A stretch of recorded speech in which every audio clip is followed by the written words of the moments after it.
Figure it out. Hello, this is Adam Koralik with Figure It Out Productions. The following video is part of our Quick Shoot series.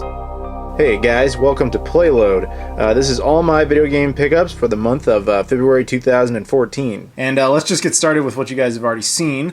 First up is the basically the Ferrari of flash drives, or flash cards, for the Super Nintendo. This is an SD to SNES.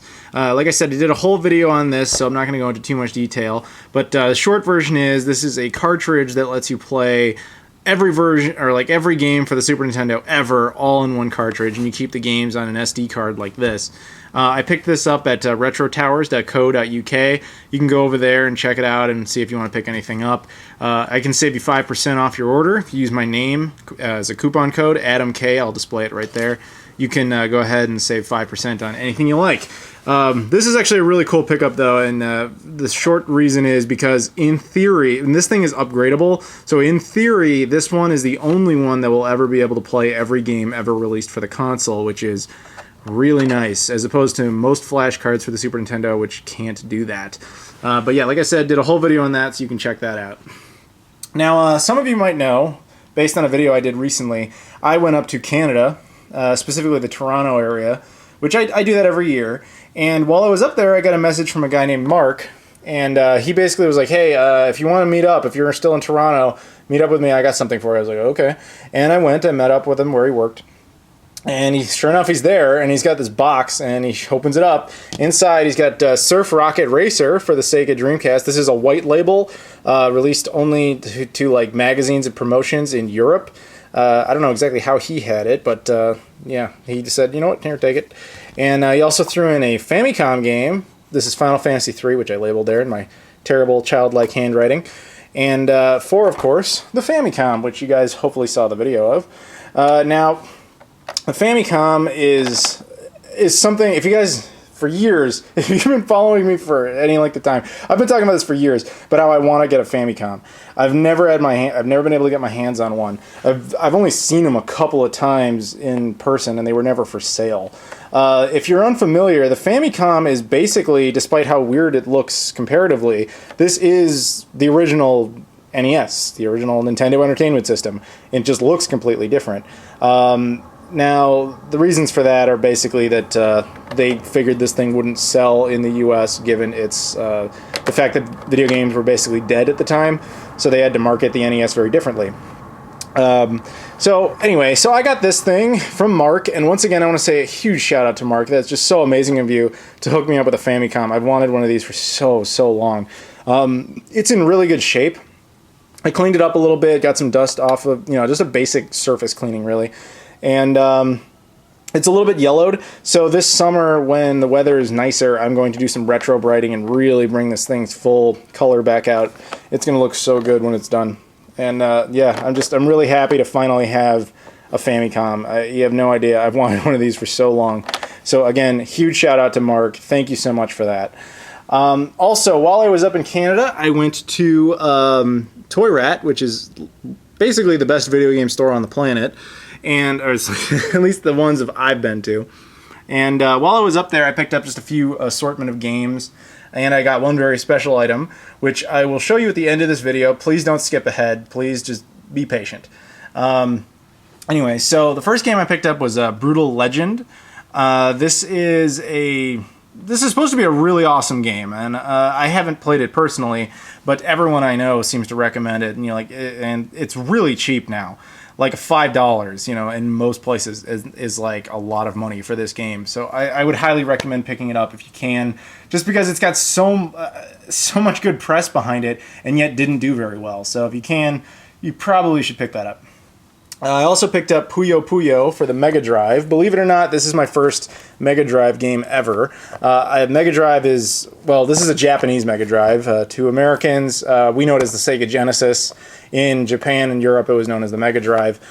This is specifically the Japanese one, and you can see the cartridges are different than Genesis cartridges, so they don't fit in perfectly, but I don't have a Mega Drive actually to go with it, but I figured, I just kind of wanted to get my hands on one in the event that I pick up a Mega Drive. And so there you go. And that, plus I could actually read that. I have a very childlike understanding of Japanese, and I can at least read that says Puyo Puyo, and I'm familiar with that series. So figured it was kind of import friendly in that sense. I also picked up a couple of Sega Saturn games. For those who do not know, I am kind of trying somewhat to get a complete US Sega Saturn collection, which is not an easy task. So while I was at Toy Rat, he had a few games I needed for the Saturn, nothing like spectacular, but I said, okay, you know what, I'm going to pick these up. And I got Slam and Jam featuring Magic and Kareem, which is an NBA game. Worldwide Soccer 98, obviously soccer, or to our European friends, football. Pro Pinball, which might be the best game of the lot.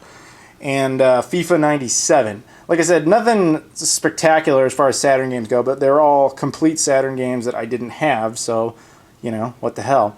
But yeah, that's the extent of my Toy Rat pickups, with save for the one obvious exception, which you will see. And I highly, highly recommend, if you're in the Southern Ontario area, or if you're in, Michigan or New York, if you're up for a little bit of a drive, in my case, Chicago, which is like a 7-hour drive, definitely check out Toy Rat. Tell them I sent you. It's an awesome store. You should definitely do it. Now this.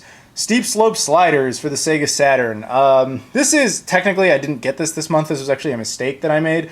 I did a trade with a guy named Luis, who lives in Puerto Rico, which is, Puerto Rico is part of the United States, for those who do not know, although it's not actually a state. He and I just did a simple little trade. I had the case and the manual for Steep Slope Sliders, but I didn't have the disc, so he sent me that. I had the disc for Infamous 2 for the PS3, but I didn't have the case and the manual, so he sent me that. And he also sent me a complete copy of Katamari Damacy for the PS2, and I sent him some stuff. So, good little trade. I'm sorry that I forgot to include it last month. He did not pressure me about this or anything. It was my mistake, and I just realized it and wanted to include it. Along that same vein of trades, I also did a trade with a guy named Jordan, and so he traded me a few games here for the N64. He traded me Mario Party, Namco Museum 64, Yoshi's Story, and Road Rash 64. He also traded me Conker's Bad Fur Day, but I didn't include that in this because I already own it.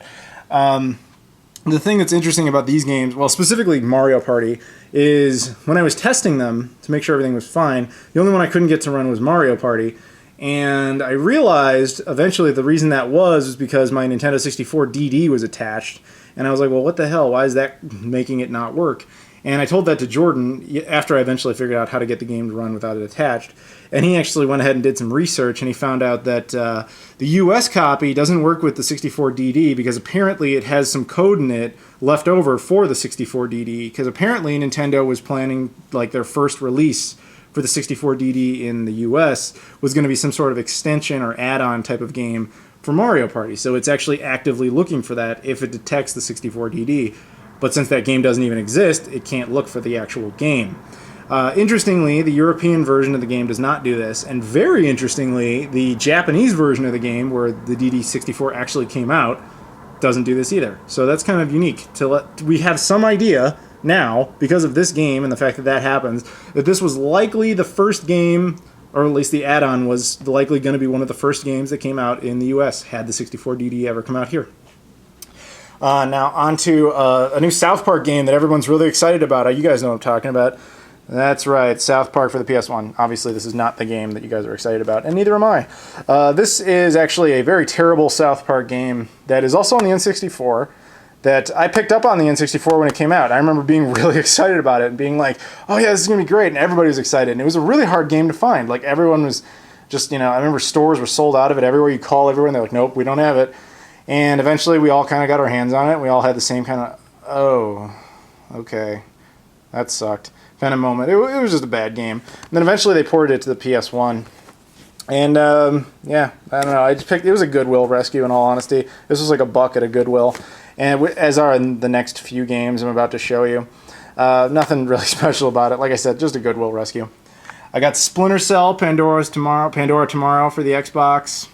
I got Cars for the Xbox. The only thing I can really note about this game is I had a friend who was obsessed, and I know that's really weird, with the Xbox 360 version of this game in like 2006, 2007, something like that. I know that's a while ago, and it's, yeah, when I say obsessed, that sounds very weird, but basically all this game is that the little town that the movie takes place in is like a hub, and then you go off and do like missions, like, oh, you race over here, do this over there, etc., etc. And I had a friend who just like was adamant about having to beat this entire game.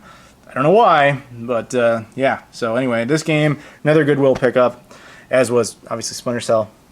Pariah, also a Goodwill pickup. This is like a first-person shooter, somewhat futuristic type of one, but yeah. And First to Fight, which obviously very pro-military type of first-person shooter. I could swear at one point this was actually used by the military, and then eventually they just kind of ported that over as a commercial retail game. I don't know if that's true or not, but yeah, another Goodwill pickup. So that was like, $5 for these, so worth doing. Although, honestly, nothing very special in there. And then, just for the hell of it, I also picked up Metal Gear Solid, the HD collection. This is the HD collection that Konami did not botch, unlike the Silent Hill collection, which I would really like to get my hands on, except that they screwed up the ports so bad that it's not worth picking up. Yeah, that's too bad. But yeah, Metal Gear Solid 2, 3, and Peace Walker. Unfortunately, it doesn't include the original Metal Gear Solid. I'm not really sure why. Probably because I guess they don't think it would clean up very well, and I guess maybe they don't have the rights or something to Twin Snakes versions. I don't know. Or I do know that Kojima does not like that version of the game, so maybe that's why we've never seen it on anything other than the GameCube. But anyway, this is just kind of a nice thing to pick up. Now, I got a couple of packages here. I was actually going to open these on camera in this video. This one's from a guy named Christopher Flynn. This is from a guy named Telmo, actually a dude who lives in Portugal who sent me this. I've decided not to open them in this video. Instead, I'll make a separate video opening them because I just don't want them to be kind of cast aside for the cool thing you're going to see. So I want to give them more dedicated time. So shout out to Chris and shout out to Telmo for hooking me up with this stuff. I promise I will make a separate video about this. Now, are you guys ready? This is the big super item I picked up at Toy Rat. Here's the clue, and there's the item. This is a Sega Wonder Mega. Now, some of you are already going, holy shit, and some of you are like, what's the big deal? Well, this is basically it's a Sega Genesis and a Sega CD in one unit, or more accurately, a Mega Drive and a Mega CD in one unit. Yes, I kind of lied. I do now own a Mega Drive. This was released only in Japan and was limited to 5,000 units. That's it. That's all that were ever produced. How many still exist in the world? I don't think anyone has any idea. This thing is incredibly unique because after they released that, they basically said, okay, this is too expensive of a design, and they cheaped out, they stripped it down, and they released what we know as the JVC XI, and that was actually released here. I even have one of those. But this version, the Sega Wonder Mega, an incredibly rare console, just incredibly rare. It actually has a motorized disc tray. If you turn it on, there's no way to open that up without going into the menu and telling it to open, and then this lid will just automatically come up, and that's the same way you close it. You just go back into the system and you say close, and it just comes down. That's part of what makes it so expensive. It also has some abilities to enhance audio in the games and music, and on board it has native S-Video out, as well as composite, and it has, I guess it has, there's for RF, well that's like Japanese RF, and it has MIDI out, and it has an extension port for, I don't think that was ever used. Yeah, it's got all sorts of just crazy features. It's also got built-in like karaoke, which is of course like a big Japanese thing. But yeah, very nice, very rare unit. Now I don't intend to, in all honesty, I don't really intend to use this. It's purely a collector's piece, and I cannot believe Toy Rat was, first of all, that he had one, and second of all, that he was willing to sell it to me, especially for the price that he sold it to me for, which, when he told me what he was going to sell it to me for, I think he expected me to jump up and down and go like crazy, but I basically stood there in shock because I, first of all, didn't really believe him, and then he was serious, and so I bought it. For reference of how expensive this thing is, the controller here, which is, as you can see, is basically just a standard 3-button controller with just a black back, like, normal one. It says Victor on it. The front says Victor, like this. This is a $50 controller, just for this. You can look this up on eBay if you really want to.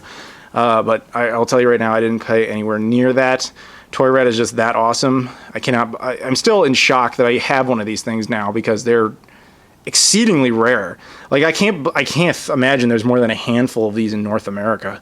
Yeah, I don't know. I feel uncomfortable even having it out here. I would much rather put it back with my other consoles. I keep most of my consoles in like nice cases, you know, and so I'm gonna put it back there as soon as I can, as soon as I'm done shooting the video. So yeah, maybe so I should end it now so that I can go ahead and do that. So yeah, that's basically it. Big shout out to Toy Rat for that, of course. Check him out if you're in the Southern Ontario area or in New York, Michigan, somewhere within driving distance, or if you're going up to Toronto for some other reason, make sure to stop by Milton, Ontario and check out Toy Rat.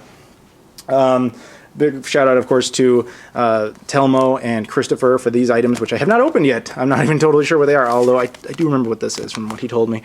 And, of course, to Jordan and Luis and Mark, of course, who hooked me up with a Famicom. That was really cool of you.